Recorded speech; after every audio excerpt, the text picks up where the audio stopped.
заботы, любви, признания. Знаете, душой я всегда рядом с вами. Остаетесь для меня лучшими друзьями. Может, иногда бываю неправа, отвергая шансы, что даст мне судьба.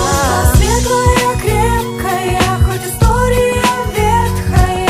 Не помню, как повстречались. Главное, чтобы не расстались. Вместе это наше время. Вместе наперекор проблемам. Вместе всегда только рядом, хотя бы взглядом. Мы такие разные, милые, страстные, только совпадения, самые вы классные. С вами море по колено, а жизнь жесткая тема. Все говорят, что вы другие, но для меня вы самые родные. За руки возьмемся, друг другу улыбнемся, решаем все проблемы по дружной теореме.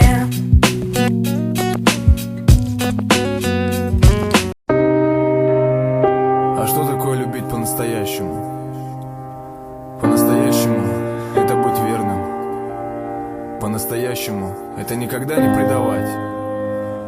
Можно даже забыть про гордость, но предательство нельзя прощать. Мы все влюбляемся порой, мы бываем счастливы. Мы все бросаемся словами, что так прекрасно звучат из уст без любви.